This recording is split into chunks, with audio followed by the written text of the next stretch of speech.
Hey everyone, you are watching the latest Comedy is Calling comedy show coming to you virtually for the time being. I'm very excited to host this show. My name is Stacey, and I'm hosting it in partnership with Capital Cider House, which is our typical venue, and we just love them so much. More on that later. Right now, I am so pleased to welcome this lineup that is going to entertain you this Sunday night. We've got some great stand-ups coming to the forefront of this Zoom. We've got two improv teams that are going to be performing, so it's a packed schedule tonight. So if you want to see some comedy, you're in the right place. Without further ado, you probably want to hear me stop talking and get to the comedy, and I agree. So we are going to do that, and I'm so pleased to welcome our first stand-up. Please make some noise for the very funny Dave McOwen, everyone. Everyone. Oh, thanks so much for joining us tonight. I hope your quarantine is going well. I did my first quarantine cut. I don't know if you can tell. It's very exciting. I didn't want to, but I have a part-time job as a flight medic in the Air Force Reserve, and they have thoughts about long hair. So I'm clean shaven. Yeah, we'll see how it goes. So I have served in 3 different branches of the military, the Navy Reserve, the Army Guard, and the Air Force Reserve, which I don't know if you know, that's a lot. It's weird. Here's the good news. I've got my rewards card, so if I join the Marine Corps, I get the Coast Guard for free. Yeah. I don't know how the Space Force might mess that all up. I don't know, but good so far. It's kind of a moot point. I'm not joining the Marines. Technically I'm too old, but let's be honest, I'm not gung-ho enough to be a Marine. I mean, don't get the wrong idea. I am an adequate amount of gung. But here's the thing. So the Navy gave me a love of tradition. The Army gave me a love of shooting things with a machine gun, debatably transferable skill. And the Air Force has given me, what's the word? Standards. Yeah, you can't get Hilton Honors points for sleeping outside. No, I checked. I am a medic, which it's odd being a military medic, because when you go to medic school, the very first thing they teach you is the Hippocratic Oath, right? It's first, do no harm, and that's great for medicine. Then you join the military, and their motto is really more like, first, do harm. You know, like harm professionally. So as a military medic, it's a little, it's odd. I kind of feel a little like the salad at a Wendy's. Like, who am I for? Yeah, I don't match the vibe at all. So, speaking of violence, I'm a sucker for true crime shows. Which let's be honest, that's generous crime, right? We only care about one crime: murder. Because murder's, the best. By which I mean it's terrible, but that's what makes it the most compelling, right? Like Netflix is not gonna punch out another season of Making a Jaywalker. It's not. I mean, I will watch that. But then I will watch a show about murder. Because if crime was a buffet, right? Like murder would be the lobster at the end. Crime lobster. I'd watch that. Would you watch that? Yes. In your mind, is it a crime-solving lobster or a lobster who commits crime? All right, elevator pitch. 2 lobsters, 1 red shell, 1 blue. I don't think I need to tell you which one of those is the cop. Their father is a gray lobster, right? Indicates wisdom and a certain moral flexibility. He's going to need to keep this crazy family together. Season finale. Cop lobster molts, grows back a red shell, mistaken identity, cliffhanger. So, can I just tell you, I love having a thing where I can say cop lobster out loud and everyone just goes, continue. You're silly. I like you guys. I don't really understand how people can be serial killers. Sorry, it's weird to be confused by that. What I mean is, like, I get the hating people part. I think we're all there.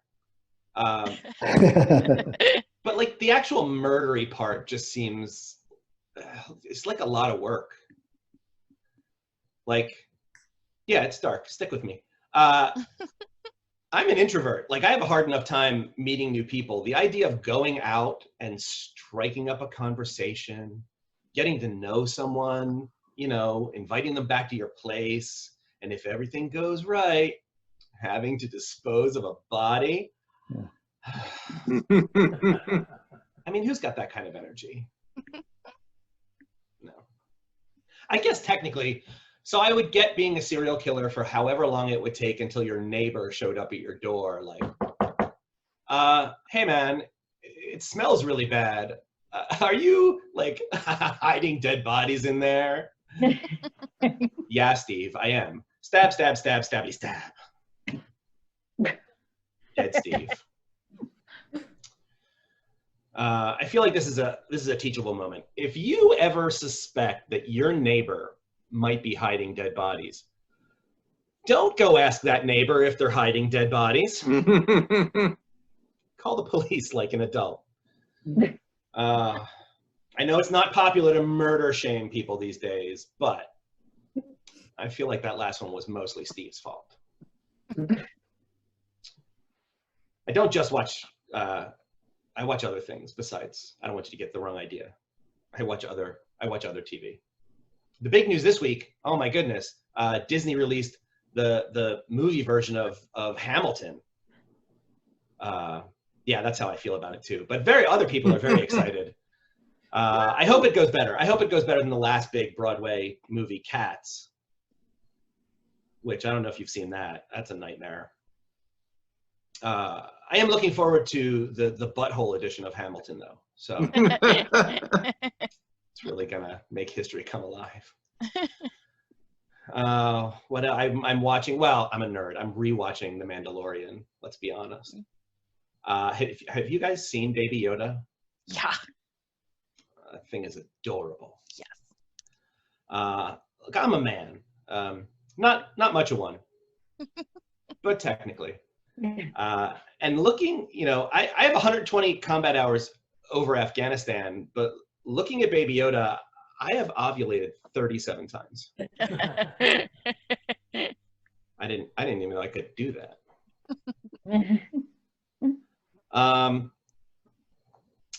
Learning some other things about myself in quarantine. Wearing masks has taught me. So as a dude, I'm just used to kind of just ripping belches whenever I feel like it. Turns out you got to be careful when you're wearing a mask. You're not paying attention. I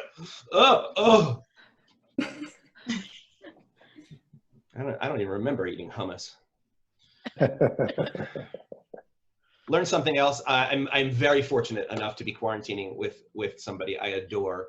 And last week I was in the bathroom doing bathroom stuff, and she asked me a question, and I answered that question.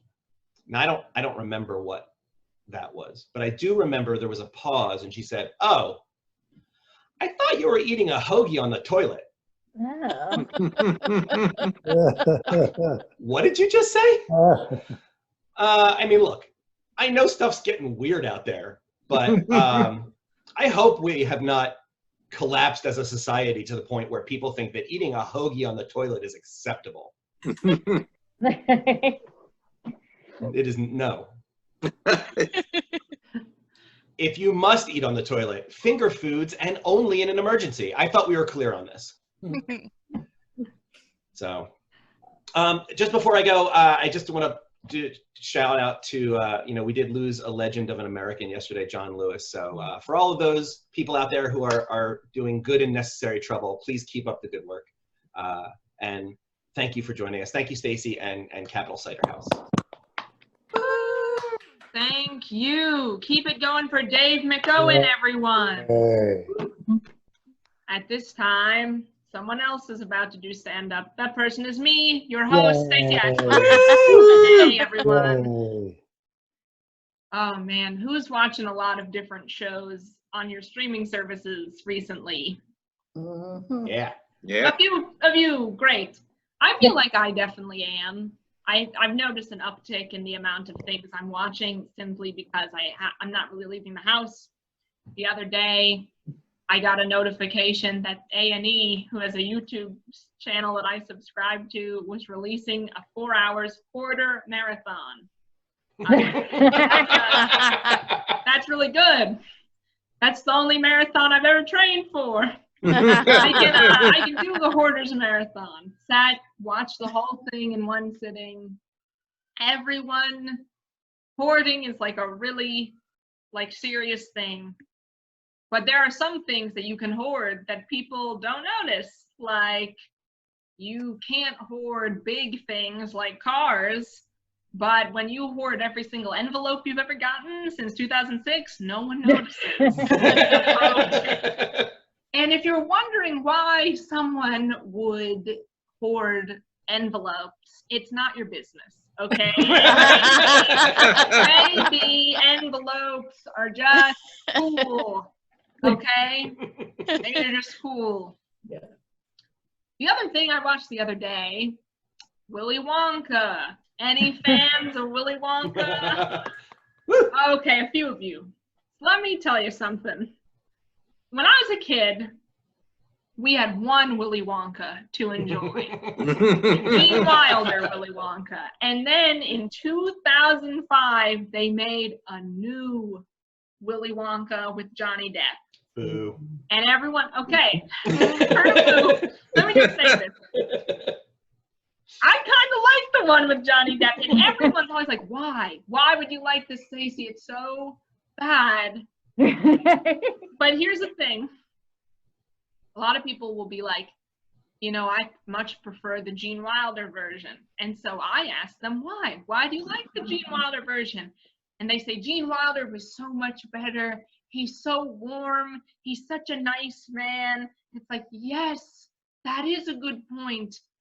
Because a man who lives in a castle all alone for 25 years, who has roommates who we can only communicate with through song, would be a rational, normal, warm person. Willy Wonka needed a person like Johnny Depp, who's a weird, strange, unhinged man, to be in this role. Like, I love Gene Wilder, love everything he did, but not right for that role. And that's just my one point. That's the one thing I want to say.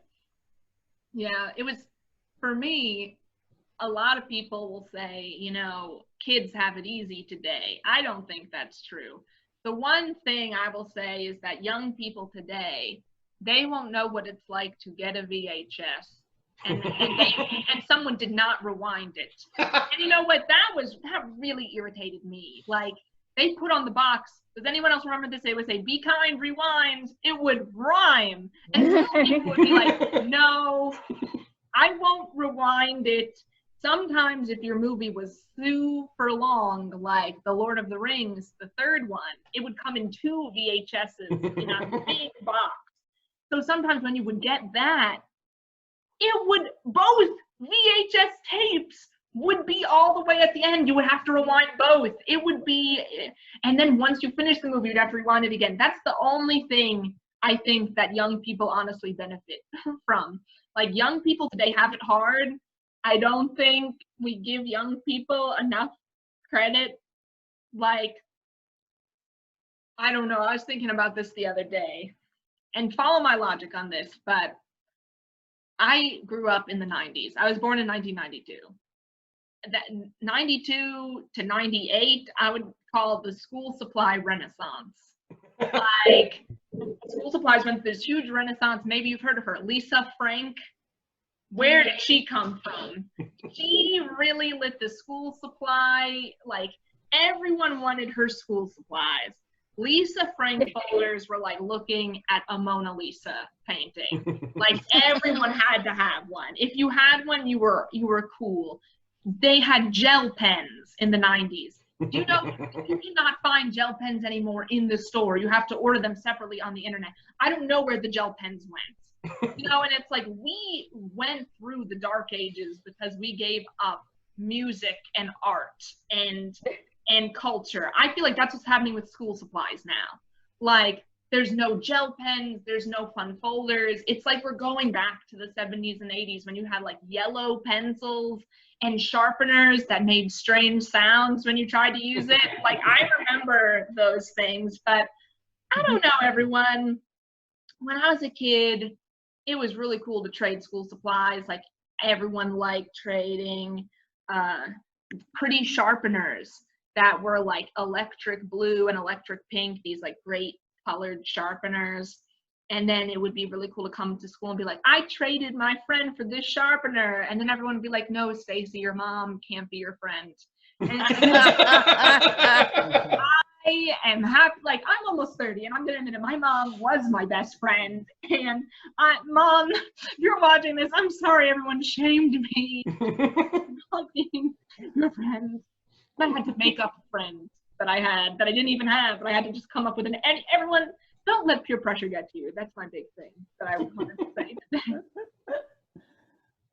Speaking of friendship, the other day I was looking at myself in the mirror, and which I don't usually like to do, but I had to look at myself in the mirror to get out the door, and I found a gray hair, and I like texted my friend about it, who's like a little older than me, and she was like, hey man, don't be upset, it only gets worse from here. One,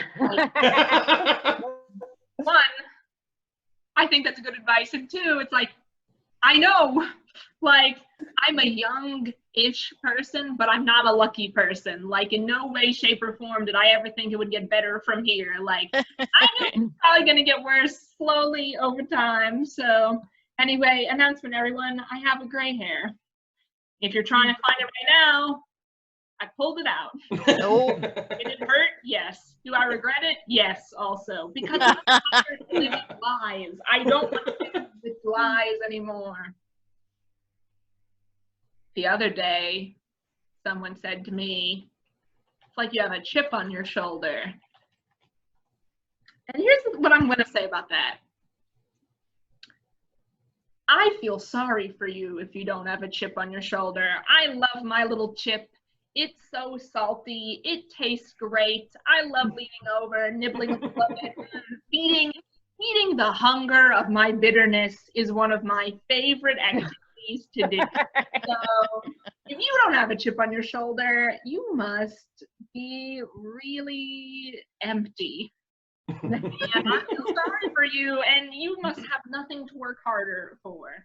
Well, boo, phooey on you is what I'll say. All right, everyone, that's my time. I've been saying. Oh, thank you all. You've been a very nice audience. Okay, everyone, we're moving right along. We are doing more comedy. I am very excited to welcome our next performer to the forefront of the Zoom. Please make some noise for the very funny Mark Palchik, everyone. Woo! Thank you. Thank you. You know, Stacey, when I was growing up, we only had one Willy Wonka. It was called a book. I'm Mark Palchik. I'm 70 years old, and I've been gray since I was 30. So there. For my 30th birthday, all my friends got me a bottle of Grecian formula. Good friends. You know, I really love living in Washington, D.C., except it's getting so expensive. You would not believe what it costs these days to buy a politician. And they're really not worth it. D.C. has a politician that tweeted, "The Jews control the weather." Really? We haven't been able to control the weather since we left Egypt the first time. And let's face it, if we really had that superpower, we'd just keep Manhattan warm. Hey, good news. Thursday is opening day for baseball. Yay. Yay! You know, baseball is all about America. And the players are really true patriots.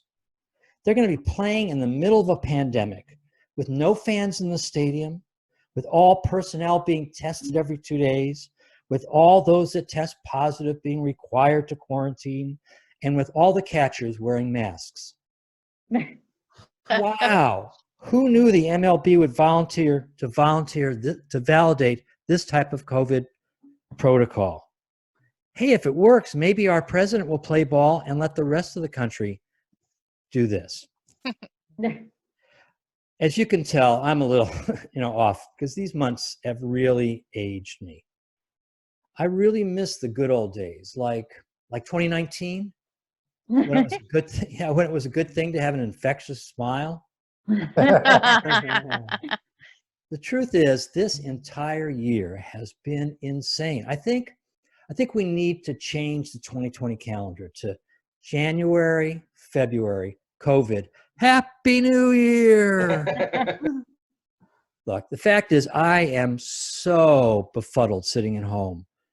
Monday, catch this, Monday, I got up and got dressed for church on Monday. Then I remembered, I'm Jewish. I don't go to church. I don't go to synagogue either, but I sure as hell don't go to church. And then last night, I caught myself watching a Hallmark movie. Whoa. I was actually liking it. Can you believe that? Whoa. Next thing you know, I'm going to start listening to my wife. Well, to counteract this super saccharine Hallmark movie, I decided I had to watch the news. And I watched all the news about the protests. And I got to tell you, I really admire those protesters. They've really stepped up their game since I marched in the 60s. I mean, they've got medics. They've got IG accounts. They've got sponsorships. Today's protest is sponsored by Taco Bamba, because why should the police be the only ones with gas? The protests are working because it got me to think about diversity and my own choices. And, do we really need so many different types of eggs? I mean, really, white eggs, brown eggs, pasture eggs, organic, emu eggs. Who the hell eats emu eggs? And do they have to have origin stories?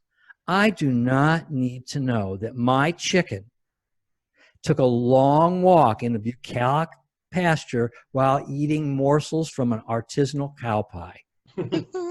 Really?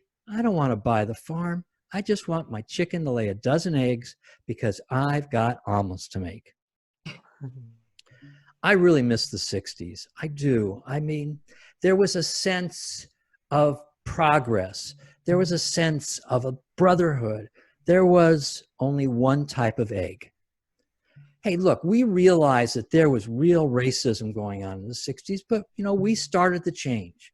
The 60s was about working together, about believing the other could do the right thing, and about free love.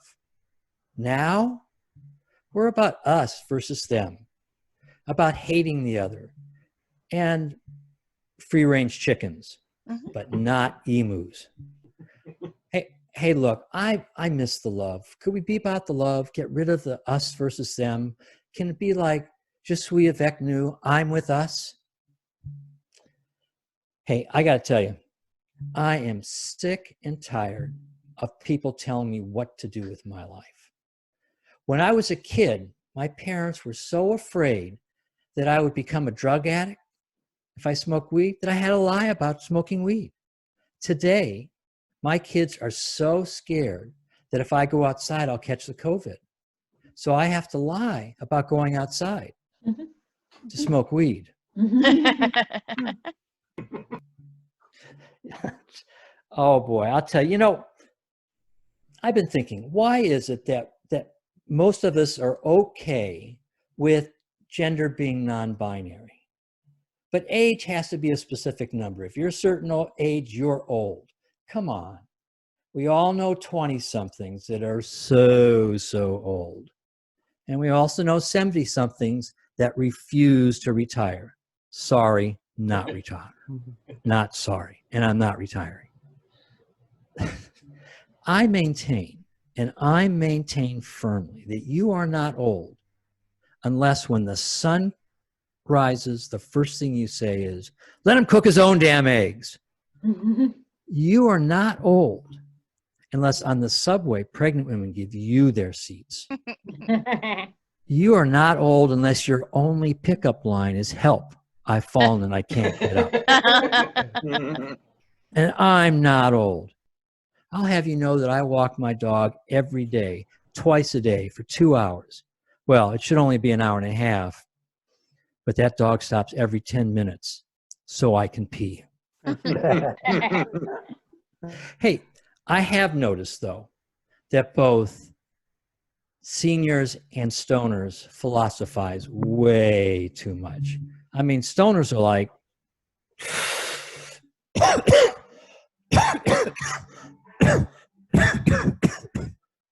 whoa, that's good shit. And seniors are, whoa, that was a good shit. I'm Mark Palchik. Je suis avec nous. Thank you very much for Cider House. Let's be about the love. Thank you. Oh, yeah. Everyone, keep it going for Mark Palchik. Everyone, up next, I'm very excited to welcome this stand-up coming to the front of the Zoom. Everyone, please make some noise for the very funny Jeff Hysen, everyone. Yeah. Hey, everybody. Nice to see you. Thanks for having us here. Wish we could be together in person. But to continue on the senior portion of our show, I had a show not long ago, and before it began, the other comics were discussing the effects of drug use on comedy. They asked me my opinion, and I said, Lipitor has no effect. During this time of quarantine, people are reaching out to old friends. Well, a guy from high school got in touch with me, said he wanted to talk to me on Zoom. Guy from high school. But I remembered that he was a dick. But it's been a long time. People change, I've changed, so we had that Zoom talk. And let this be a lesson to you. He was still a dick. Yeah, people don't change that much. Yeah, I know I'm older, just don't call me sir. Sir is a young person's way of politely calling me grandpa. Just think of me as your contemporary, who happens to have lived several decades longer than you. I'm your slightly graying bro. I mean, I don't need to be reminded that I'm older, unless you're going to save me money. Then yes, I'm old. I want my senior discount, and I want it now, and I want it for everything. Just give it to me. I haven't lived this long to pay full price for bad movies. And I don't want to join your shoppers club. I don't need any more coupons. CVS has that covered. Just give it to me. So the point is, I may be over 60, but I'm not going anywhere yet, unless there's a senior discount. Now, if you're looking for a comic who's going to curse tonight, that's not me.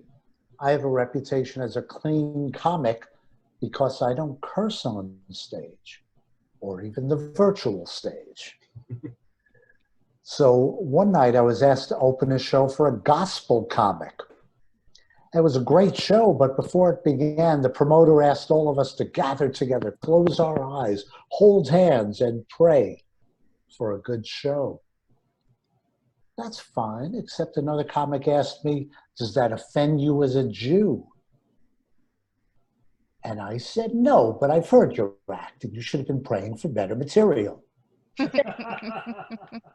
Showed him. That's one for our side.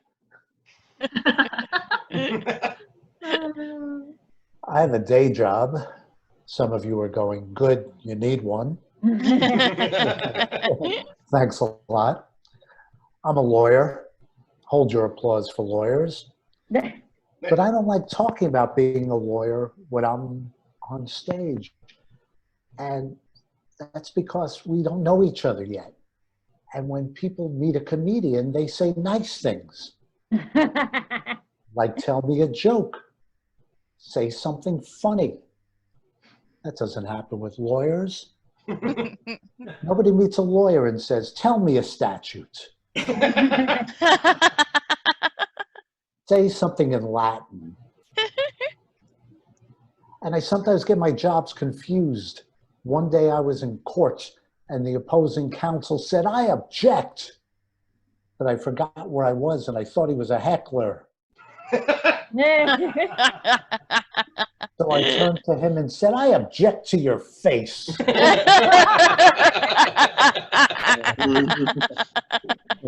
judge didn't like that at all. Remember vacations? No. Those were fun. Guy from work went on vacation. And when he got back, he starts telling me all the things that went wrong on his trip. Don't do that. Because you weren't at work. You were on vacation.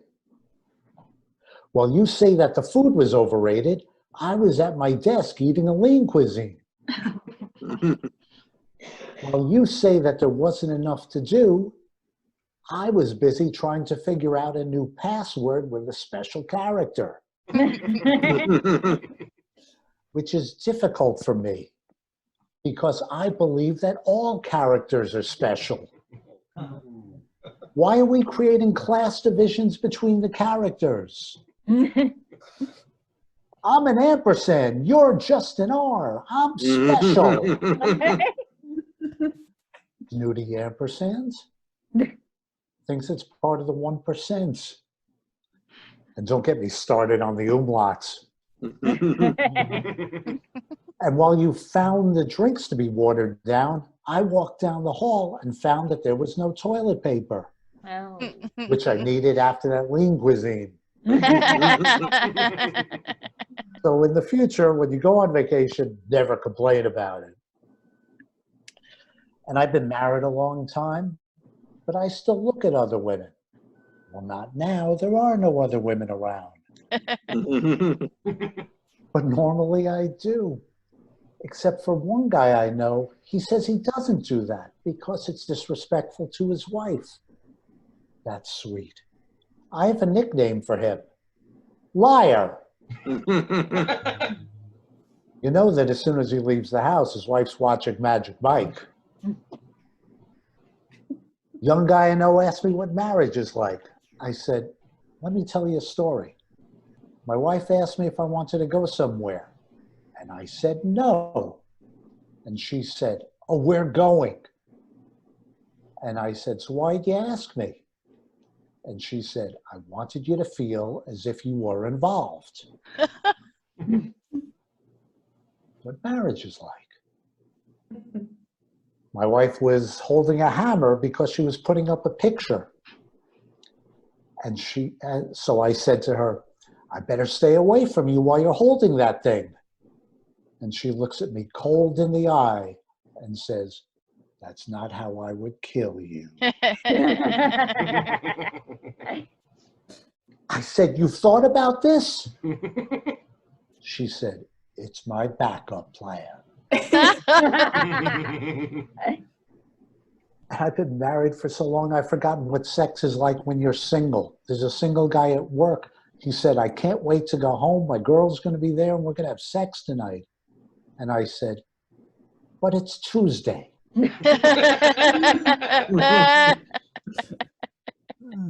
You'll see. My name is Jeff Hysen. Thank you, everybody. Thank you, Stacey. Thank you, Capital Cider House. Everyone, keep it going for Jeff Hysen. Yes. Thank you. All right.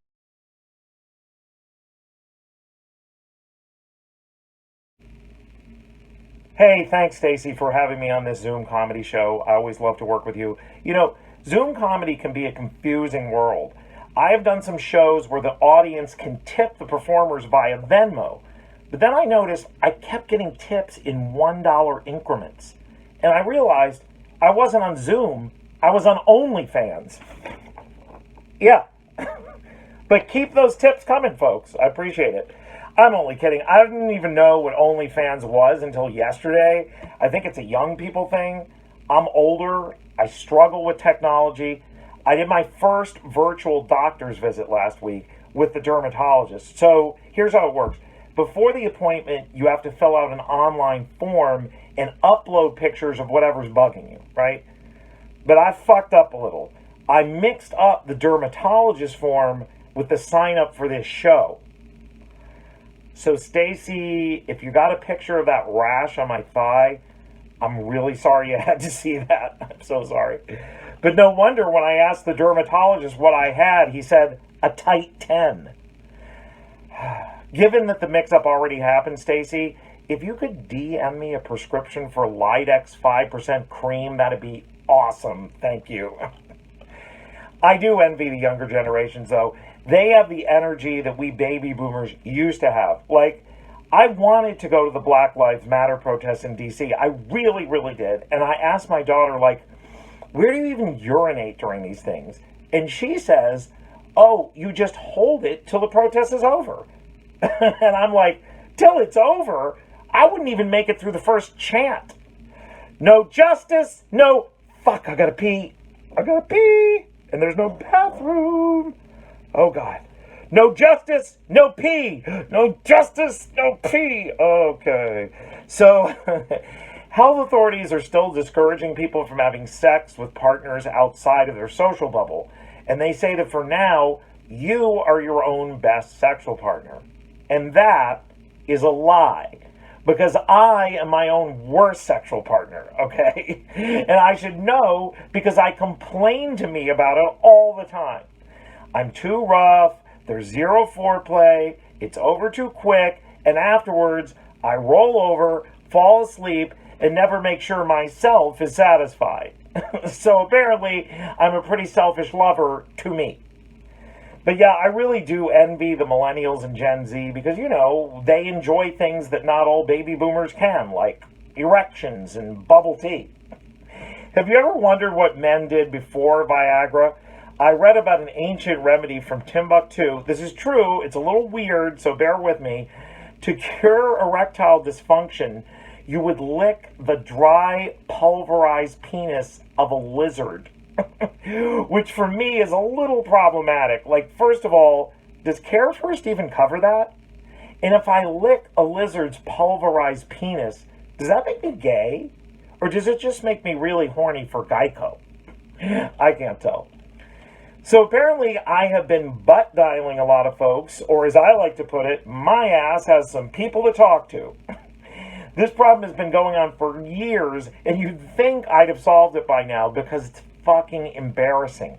Let me tell you a small story. When my youngest daughter was little, I used to sing her to sleep with songs from musicals, and I was singing this song from Rent. Open your door, I'll be your tenant. Ain't got much baggage to lay at your feet. And then I realized the phone had butt dialed my electrician. And I'm like, oh shit, it left him a voicemail. Maybe he won't hear it. But in the morning, sure enough, I get a call. Hey, Walter, it's Jason from JKJ Electric. And I'm playing it off, you know. Hey, Jason, how are you? And he says, I'm fine. How are you? And I'm like, me? I'm listening to the cast album of La Cage aux Folles, but let's do that heavy up real soon, okay, buddy? So has anyone watched Hamilton on Disney Plus yet?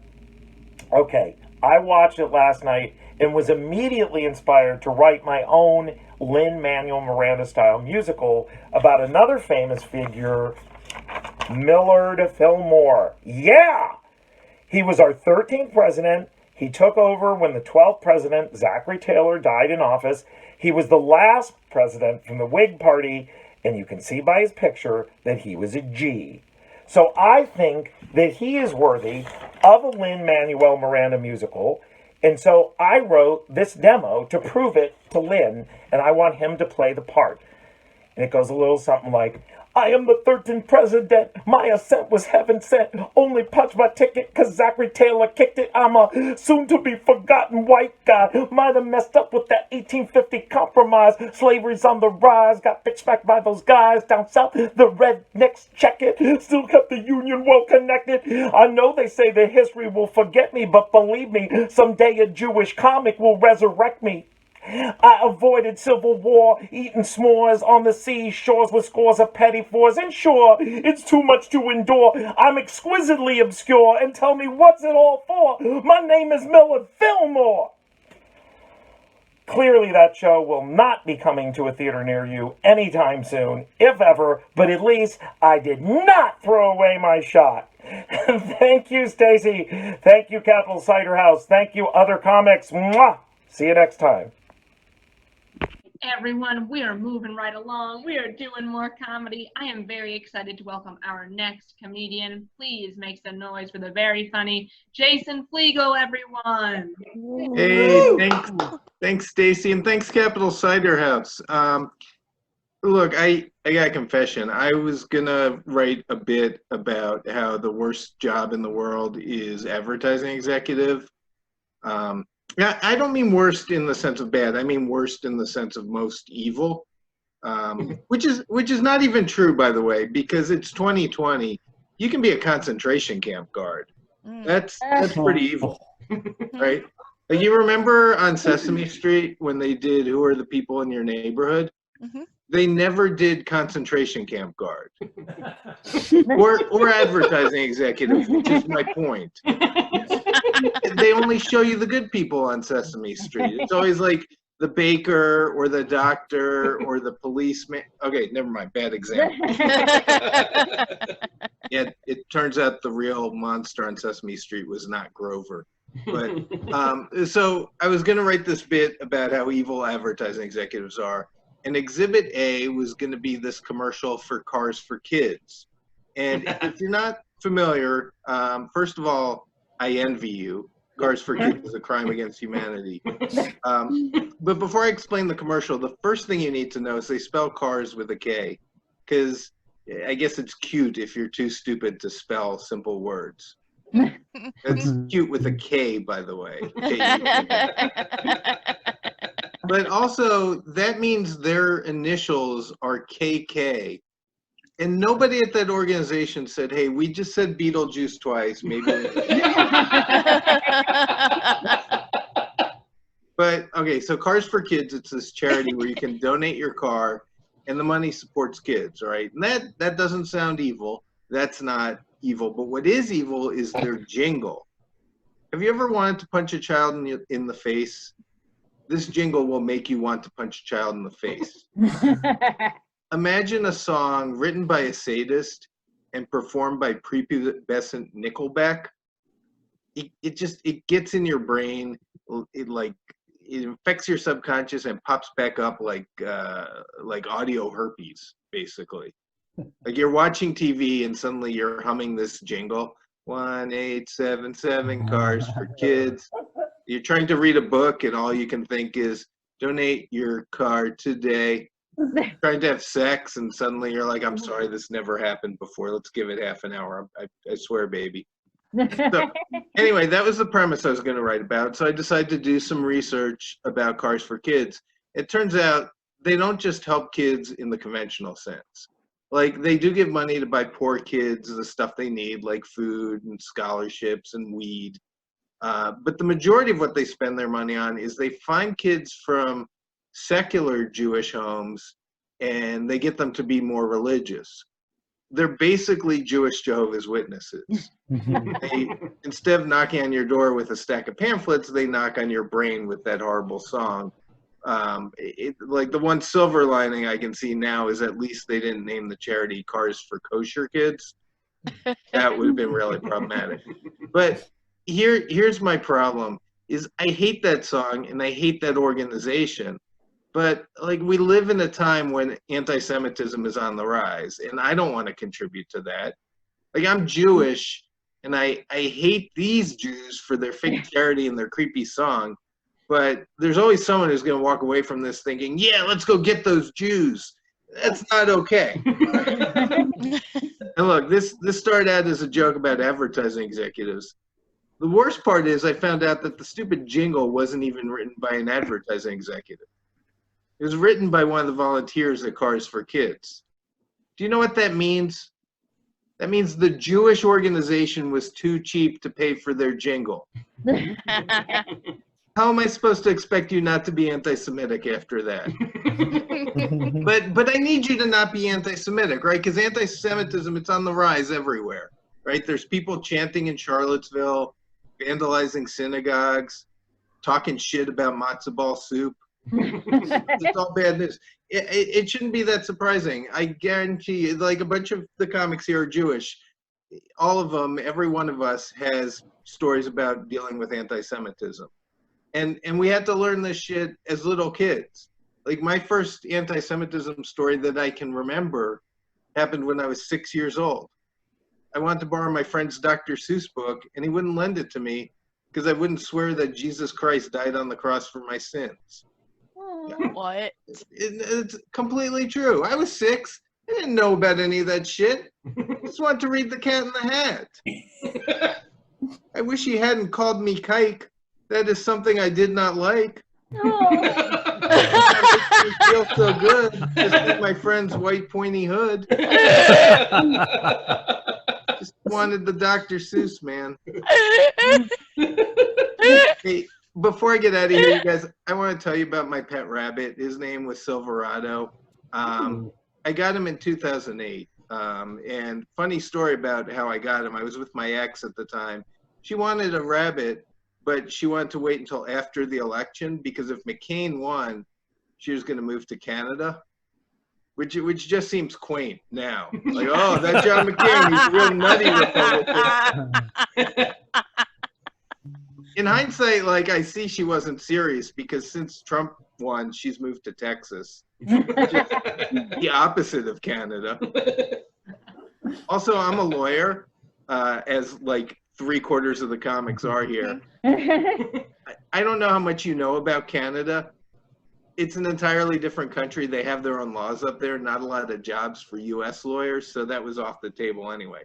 But anyway, Obama won, spoiler alert. So she felt safe getting a new pet, and we got Silverado, my rabbit. And like for the next 12 years, Silverado was the best pet I could have ever asked for. He got me through some of the worst times in my life. Toxic workplace, divorce, the last season of Game of Thrones, whatever life threw at me. Like when things would go to hell, I could hug him and pet him and feel better. You can't get that from a person, especially not in the age of Me Too, right? Don't try it. And so the darkest time in my life was when I was going through my divorce, and I got fired at the same time because why deal with one horrible situation when you can deal with two? It's like the shitty version of a Reese's peanut butter cup. Like you got your divorce and my firing. You got your firing and my divorce. These two go terribly together. And my ex at the time was being a total cunt. And I'm sorry, I shouldn't use that word. My ex was being a complete cunt. It's better with the alliteration. Which is not actually fair to cunts, which can be warm and inviting, unlike my ex. But but I had my faithful rabbit companion, so it was okay. He even, after my divorce, he even got me laid. Hot tip, guys, if your Tinder profile has a picture of you and a bunny in it, you will get super likes. But he did pass away earlier this week, and I don't want you to feel bad. He was 12 years old, which is super old for a rabbit. It's like Mark Palchik age, like way up there. Even older than you, Mark. You still got a few good years. But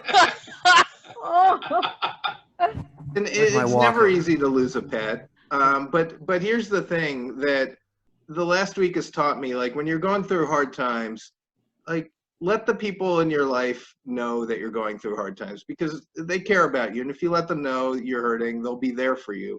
Because I posted something on Facebook And just all my friends said the nicest things to make me feel better. And then one guy said Hillary probably had him killed because he knew too much. That's just how Facebook works, right?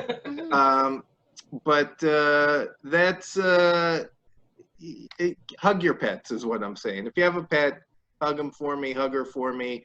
And thank you, Stacey, for the time. Yay, Jason. Woo! Everyone, that was Jason Fliegel. Thank you, Jason. Everyone, we are moving along. We are doing this show, and I am very excited to welcome our next stand-up performer.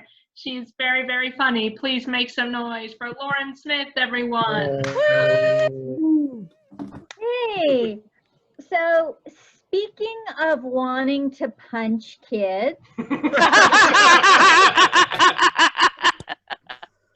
I have a 17-year-old daughter. Now, some people say that Satan steals your children when they become teenagers. If you've never heard that before, you clearly don't have any friends that have teenage children. But as accurate as that may seem, it is not true. Children are gifts from God. All children are gifts from God. It's just a matter of which God. Like Old Testament mighty, smighty God that sends the locusts and the plagues.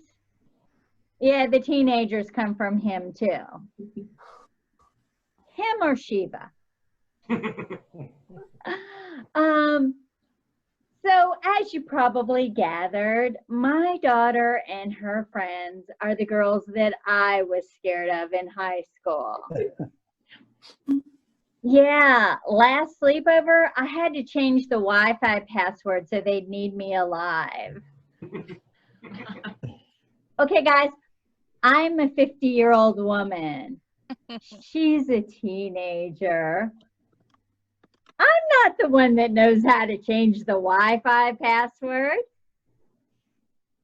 But there are parental controls on the TV. Are y'all proud of me? Mm-hmm. Yeah, don't be. She put them there. Yeah, it cost me $100 at American Eagle Online if I want to watch it. And I've never seen Game of Thrones. Sounds like I didn't miss much with the last season, apparently. But she says it's too violent for me. And 17 is a very weird age, especially since she has developed a penis. What? Yeah. See, yeah, it's 2020. No, see, here's how this will go. I will make appropriate parent noises like, sweetie, don't you think you should do your homework, clean your room, find mom a second husband on Bumble? And she will say, Mom, get off my dick. And she is a teenage girl, so she hates her friends. Like, Beth, what was the name of the girl you hated in high school? I didn't actually have one. I'm like a really weird, yeah. Beth, it might have been you, sweetie. Oh, yeah, that makes a lot of sense, actually, Lauren. Let's go with that. It was me. Stacey, how about you? What was the name of the girl you hated in high school? Yeah, it was Lindsay. Lindsay. Okay, my daughter's is Jenna, spelled G-E-N-N-A-H. Yeah, because they don't name kids normal shit like Lindsay anymore. So I will also hear, Jenna can suck my dick. Now, some of you are thinking that I am a really bad parent at this point. But here's the thing. I have a 17-year-old daughter that still doesn't know how the real ones work. Like, Jason, Yes, you volunteered for this. I did. You look like you might have a penis, do you? I do. High We five. all have penis, everyone. Let's give it up for that. And Jason, has anybody ever sucked on that penis of yours? Happily, yes. And yes, they have. And Jason, were you the least little bit angry about it? Not even a little. And Jason, one more question. You've never once put your mother onto that dick of yours, have Oh, you? no. Oh, says Jason. So I think it's safe to assume Jason has never once said, "Mom, get off my dick." So can we all agree that my 17-year-old daughter does not speak dick yet? No, she does Do not. you agree with that? Clap a little louder or I might have a nervous break. All right.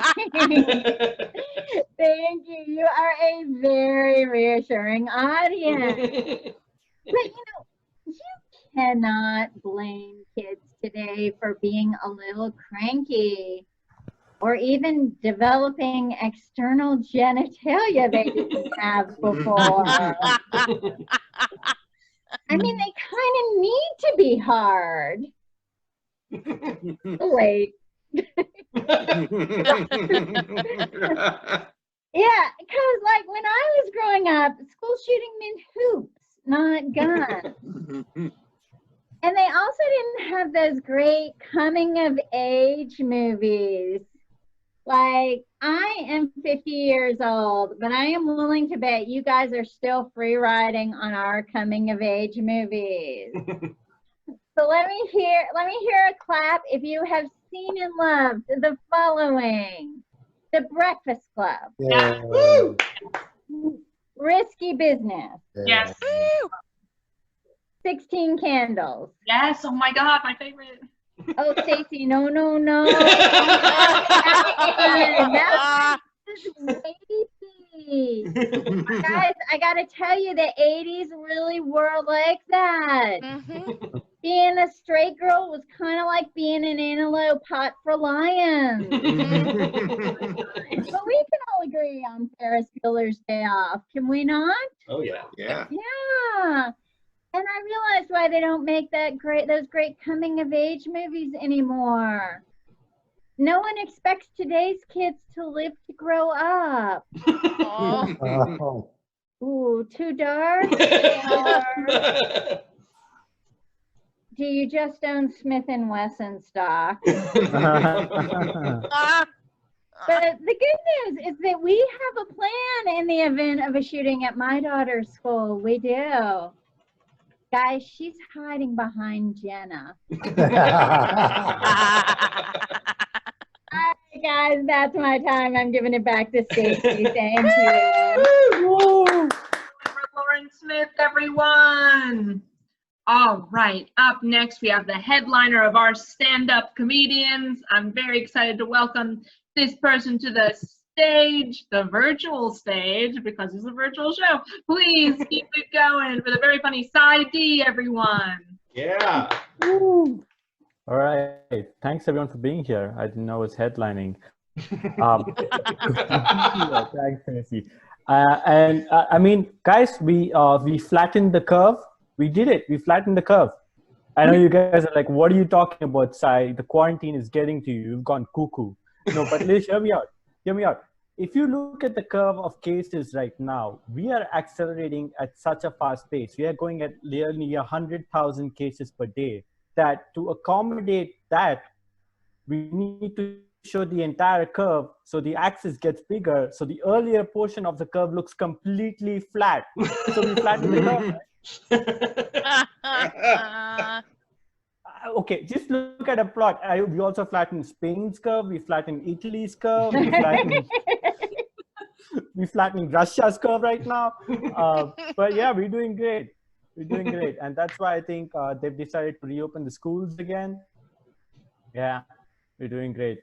But so about the schools, right? About the schools. So the White House press secretary, I don't know if you guys saw this, she said something about reopening the schools. She said, the science should not stand in the way of this. She said the science should not stand in the way of this. What does that mean? That sounds like what the science should not stand in the way of this sounds like what every millennial and Zoomer kid tells themselves before diving in to eat some ass.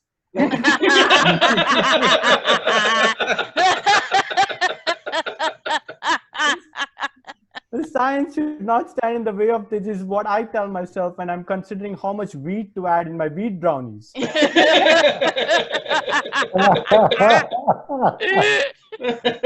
The science should not stand in the way of this is the mantra Evel Knievel lived and almost died a million times.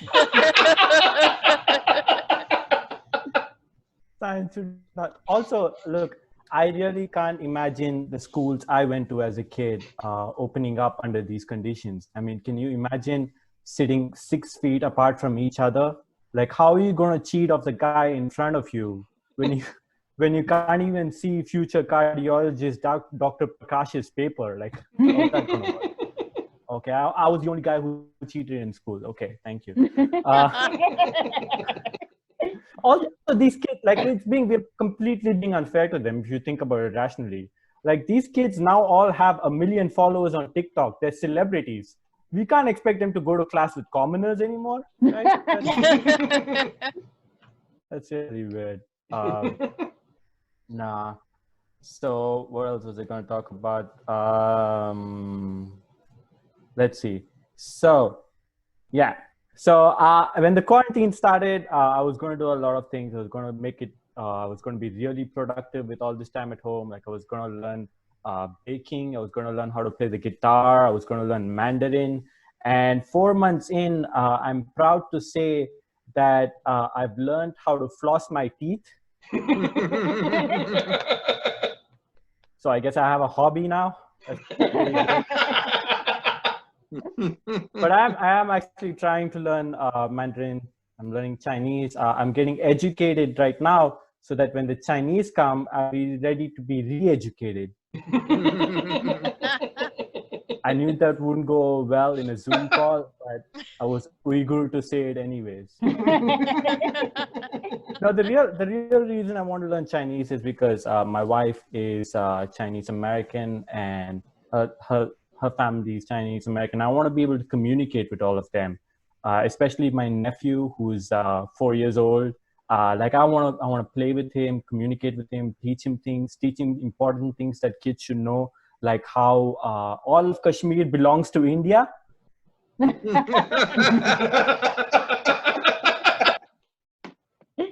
I guess you should know that before anyone else in his family gets to him. No.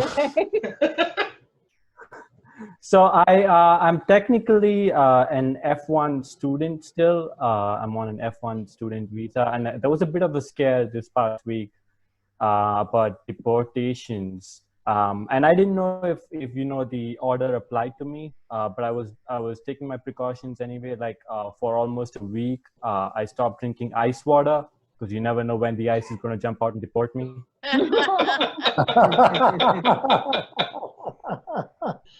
So I'm doing my bit. I'm being careful.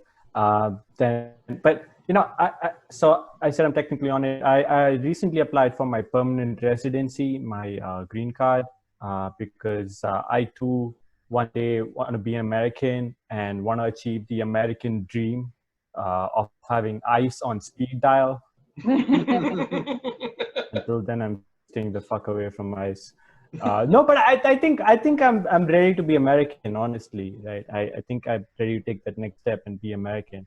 I mean, I think I'm almost halfway there. Like, what's more American than having an Asian wife, right? Okay. All right.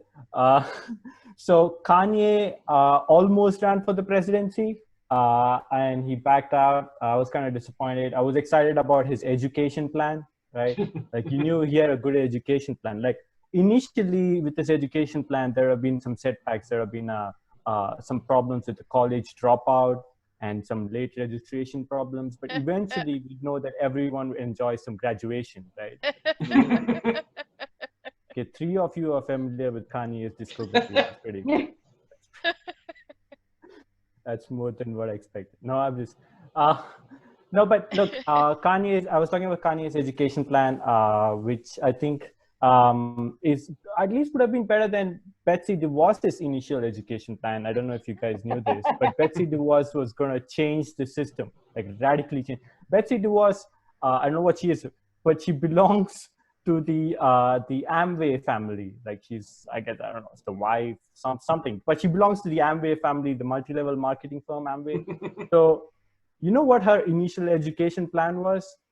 Her plan was to get rid of all school teachers. She was going to get rid of all public school teachers. And then she was going to institute a system where in every school, one kid would learn by themselves, and then they'll pick 2 other kids to teach to. Who then will pick 2 other kids to teach how to sell drugs, because that's what happens when you get rid of teachers, right? That's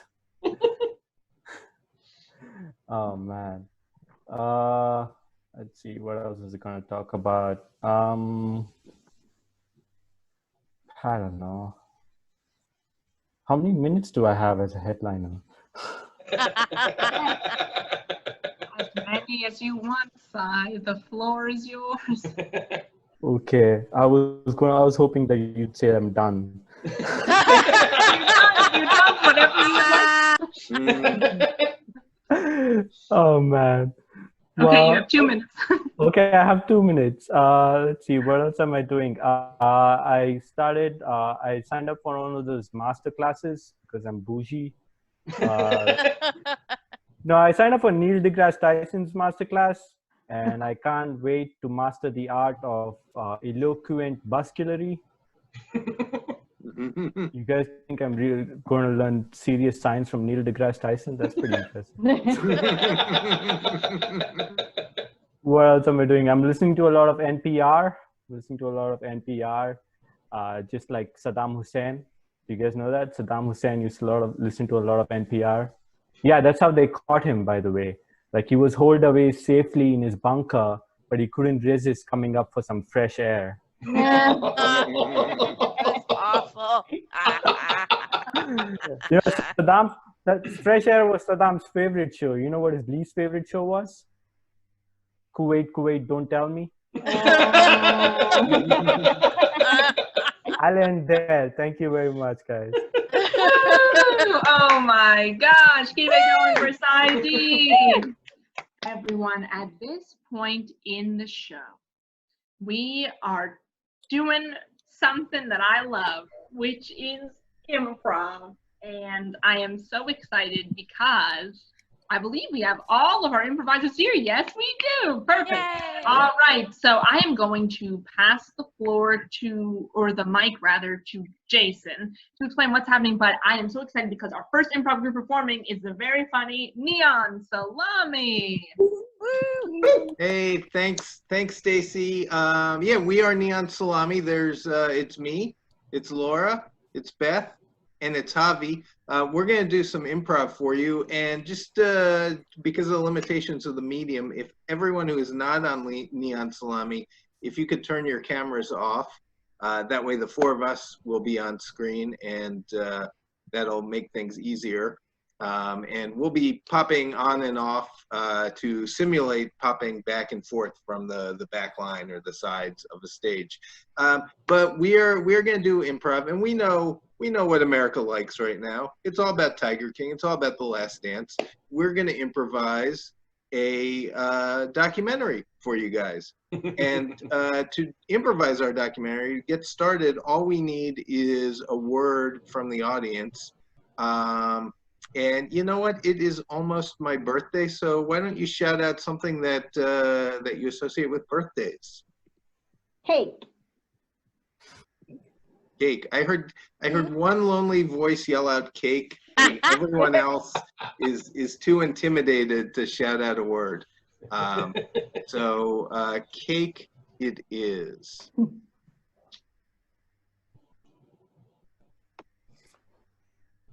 All right, we are Neon Salami, and since I just watched Hamilton, today we're going to be performing a documentary on the French Revolution. All right.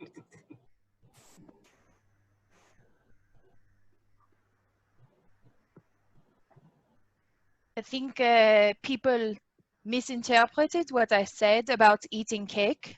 What I meant was literally, I love cake. I said it. I don't really regret saying it. I am Marie Antoinette, by the way. I'm talking about what happened last week. I made a lot of people very angry, apparently. I love cake. I don't understand why everyone else does not also love cake. I love cake. It is the man who makes the cake. One of my favorite customers was a little lady that I like to call her Marie Antoinette. But what most people don't know is that she and I were in love. And that's actually what set the people off. They couldn't stand to see real love in front of them. My name, of course, is Pierre. And I make many, many cakes for the ladies. Thomas Jefferson here, and I want to say that from all the time that I spent in the French court, the monarchs were really misunderstood. They were really good people. They just really liked confections. They liked to eat. And I know that in those times, communication wasn't the best. And maybe it was just a miscommunication between the people and the monarchy. You know, we should really respect our officials and the people making decisions. They're trying their best. It was no miscommunication. I do not want the cake. I am French. I want the toast. I do not know why they are trying to make me eat the cake. I'm Louis. I'm a Frenchman. We eat the toast and the long bread that's in the backpack. Did I make love to Pierre? Yes. Did I make love to Thomas Jefferson? Of course I did. Did I make love to Louis? Of course I did. I am French, okay? Did we make love on top of a cake? Yes. Do I regret that? Of course I do not. Oh, hi, Pierre. Pierre, I am back from lovemaking. I had to take a quick break. I went off to do that. There's two things that Pierre likes to do, which is make a cake and make a love. That's it. I do nothing else. Now, clearly we know that the French are very passionate people with very ridiculous accents. And I think the passion just overwhelmed them, all the lovemaking, all the cake, and it resulted in some guillotines, you know, falling, gravity. That was Newton. But, you know, it was a tough time. I was with my mistress the other day. No, not that mistress, the other mistress. And I went to eat a piece of toast, and I cut into it, and it was cake inside. What is this? Zoutalor! I was ready to take them to the guillotine. Zoutalor! My greatest trick is making a baguette and putting cake inside of it. Crazy thing, you wouldn't believe how many times that people come back enraged. I've been hit over the head with a baguette more times than I can count, and even one time, T.J. Thomas Jefferson himself did that, and then we made love. Oh my God, I just found out that Pierre and Thomas made love without me. I am not okay with that. I just popped back in to say that my favorite type of cake is trick cake. I like when people are like, here is some escargot, or here are some frog legs, and I cut into it, and it is cake. Cake is my favorite thing. I love it so very much. I wish Louis would be quiet about toast.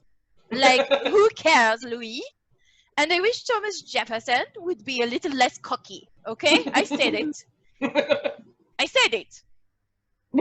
A lot of people care about toast. I don't know why Marie Antoinette do not like the toast. It is our national cuisine. It is French toast. There is no French cake. That is not a thing. Sacre bleu! And see, this is what really led to the downfall of the French Empire and the French monarchy. The people want potatoes, and they want their potatoes fried. They don't want their bread toasted and fried. It makes no sense. And yes, I'm Thomas Jefferson. It was the Enlightenment. If you know anything, I was making love to everybody. And that's okay. Go America. Did France fall because I was busy making love to Thomas Jefferson? Yes, we did. Okay? Do I have any regrets about that? Only because I have found out that I actually truly love Pierre.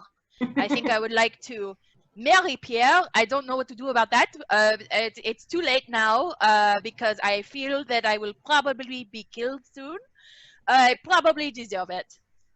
It would be such a crime to get married because I do not plan on being tied down in any way. Pierre, no do I. I mean, I'm not gonna. I didn't give your name to the people with the guillotine. I didn't do that. Oh shit! I've got to go hide. So Pierre, you are single now, I take it.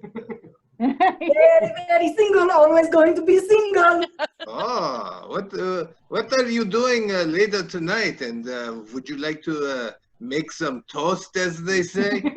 I would definitely like to make some toast, as they say. Yes, that is what they say. I like that. Très bien. Yes. Magnifique. Mwah.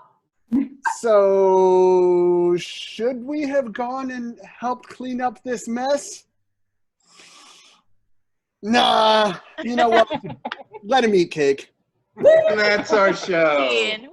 Woo! Oh, yeah. Okay, let's situate this back up. Everyone, that was Neon Salami. That was so good. Thank you, Neon Salami.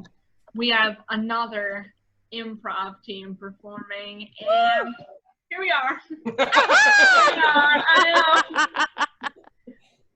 The two of us, we have an improv duo, and we need a word. We need a word to get us started for inspiration. Comatose. Beach ball. Comatose and beach ball. I heard. Okay. Thank you. But I like comatose, and I'm going to use a little bit of it.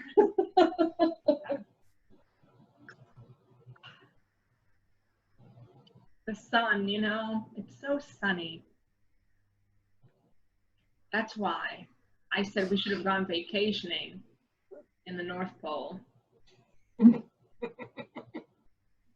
It's been a hard time. You're finally getting out there. And if this is what makes you comfortable,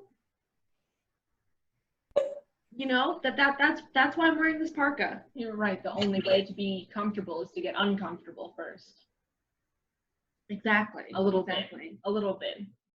You know what I feel bad about, though? Oh, no. That I'm going to say it. That it's tax season and we're both accountants. I know. And we just left H&R Block and we decided to vacation. I just feel like we're being super irresponsible. But you know what? I love it because I'm embracing being irresponsible. I say, let's stop being irresponsible. And you're my friend. And we're always responsible. We do everything we're supposed to do. Exactly. Our husbands can watch our kids. Mm-hmm. Our boss has it covered. Mm-hmm. Look, Angelica, I'm with you. I think maybe we should slow down for a second. I think we should speed up. You know how we got that rental car? Let's fucking set it on fire. I don't even care anymore. Angelica, what are you doing? I just have this lighter in my hand because I'm taking it to the next level. Oh. Look, Angelica, I'm generally with you. All right? Well, 2 seconds ago, you were with me all the way. Now you're generally with me? Yeah. You can't have one or the other. It can't be this or that. It has to be either you're with me or you're not. It's a gradient. There's a gray area. It's nuance. Well, yes. The Angelica and Sheila who worked in H&R Block would see the gray area. The new and improved us, there would be no gray area. So are you with me or against me? There's no gray area. Especially on vacation. There's no gray area on vacation. It's so crazy. I never got a spring break when I was a kid. I'm almost 60 years old. I want to have fun. Why is that so wrong? It's not. You can't even come. You know what? We're here. Let's set that car on fire. maybe as a friend, let's just have a popsicle. Right? Do you want orange or raspberry? How are those two things even related? I'm just stalling. Your popsicle? Right. Oh, your popsicle. Here you go. Thank you. Oh, a bomb I gave you pop. raspberry, yeah. A bomb pop. Mm-hmm. Look, but hey, look, I know that we were really responsible, so responsible, in fact, that we waited to have kids until way later in life, which is why our husbands have to watch our children, even though we're almost 60. Some people might say that's weird, but that's not how we feel, because we had saved up an entire college fund before we even had our children. You know, for the perks of working at H&R Block. Right, we started those tax free funds. I don't even need to say the name of the fund because you know what it is, because we're both accountants and we both know the detailed financial information. Yeah, we are Right. both accountants, but I know exactly what you're talking about. Right, so I get it. Look, I get it. You were so careful. We were so careful. We waited until our late 40s to have children, and here we're almost 60, and we've never just gone crazy. And look, I want to go crazy, but not in a property destruction way. Fine. We don't have to set the car on fire. Oh, good. You know what would be really crazy to do and super fun? What if I told you that I took our boss's cell phone before he left and I had Angelica, you took Brad's phone. Yeah. I'm And crazy. it's so tiny, you were holding it. It's so advanced. It's paper thin. Brad always gets the newest technology. It's amazing. It's just, it's like it doesn't even, no. Why would I shut up, Angelica? I'm not making fun of you. It's like a whisk. It's like I could. It's floating away. Oh no! 1 second. Here, I'll blow it back to you. Ready? No. I've lost interest. Okay, fine. Why did you steal the cell phone? Because I wanted the vacation to start even before we went on vacation. I thought we could take his phone, look at his Instagram, see if he's dating anyone, and I don't know, mess with them. But now I have another lighter. Let's just set the car on fire. You're right. I don't want these small potatoes anymore. Angelica, what's really going on? I There's something you need to tell me. will tell my secret. Are you ready? Is it about Reginald? How do you even know about that?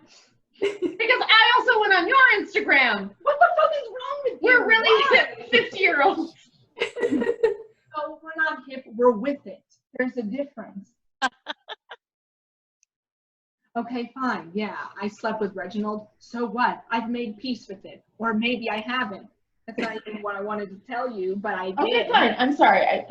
No, you know I'm what? gonna I am listen. upset about it though, because when they have you sign a marriage contract, I don't know about you, but did you even read it? I didn't. You didn't read it. Were we supposed to? I thought all those words were, I don't know, like blasé. Advisory. Oh, advisory is a better word than blasé. I just said the first word that came to mind. Hey, I mean, we're being less careful, so that's a better way to do it. I got married because I thought that's what I was supposed to do, not what I wanted to do. Mm-hmm. You know what I do want to do? Set the car on fire. I got another one. Why do you have so many letters and junk? I got a huge pack of them. I'm not going to tell you how many because I want to keep things a little surprising. Is that to impress Reginald? I know he's like so cool with his tattoos and he smokes cigars. No, he's not even here. Oh, all right. What? You Wait, think- did you pack your suitcase full of lighters? Don't tell me. I don't want to know. I don't want to know. I'm going to tell you my business. Not about it. Can you turn the flame off when you tell me? Okay, thank you. You know how we work every day at H&R Block? So you know we both have jobs at H&R Block. Right, the basis of our friendship. And, Yeah. and if we weren't both employed there, I'm sure we'd still be friends, but would we be best friends? Like, probably not.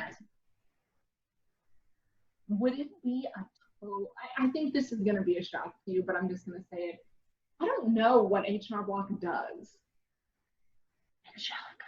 Like, I know I do my job. Angelica. I know I do my job every day. I wouldn't be able to give you a dictionary definition of what H&R Block is. I don't know what it is. I don't know what I feel like our friendship is based on a lie. It's not based on a lie. I still collect a paycheck there. It's not like I don't work there. I do. I thought you cared about it. I care about accounting. I care in my own way. I wasn't supposed to be an accountant. I was supposed to be like a lion tamer. I was supposed to have an exciting life. How I got into this thing. That's what I'm not sure how you got into this lane either. I mean, I'm just a charming person. They just gave me the job. So that's my fault, my personality. You are very alluring. Thank you. True. There are worse things. Well, look, I can't say that I have really processed this news yet because, again, I really thought, I mean, I've told you before, I haven't had a lot of close friends because most people don't abide by the accountant's code. You know? And you have mentioned that. And I've nodded my head much like this. Right. I thought that you got it. And I don't know, I might need to reevaluate things. But look, I want to have a fun vacation. Yeah, let's have a fun right? vacation. I mean, we finally are doing something I'm just for happy ourselves. we're doing something. Yeah. Right, like we're here, it's snowing. Oh. Yeah. You know what would be really fun? What? To set this No!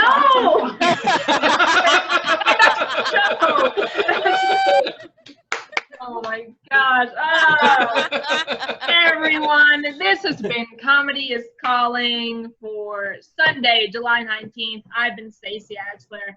I want to take a moment to thank all of the comedians you saw today. We had Dave McOwen, Mark Palchik, Jeff Hysen, Jason Fliegel, Lauren Smith, Cy D, and I've been your host, Stacey Axler. We also had Improv from Neon Salami, and what was her name? So speech, Paul. Everyone, thank you so much for joining us. We also just want to say thank you to Capital Cider House. Capital Cider House is a wonderful venue that we love doing live shows with. We can't wait to return to Capital Cider House once it is time to do so. They're open right now, though, so you can visit them. You can place a pickup order or delivery. They have wonderful cider. They have other things. Check them out. They are great. Thank you so much for joining us today. We love seeing you, and we'll see you soon. We have shows the first and third Sunday of every month and the second Friday. So thank you all, and have a good night. Goodbye.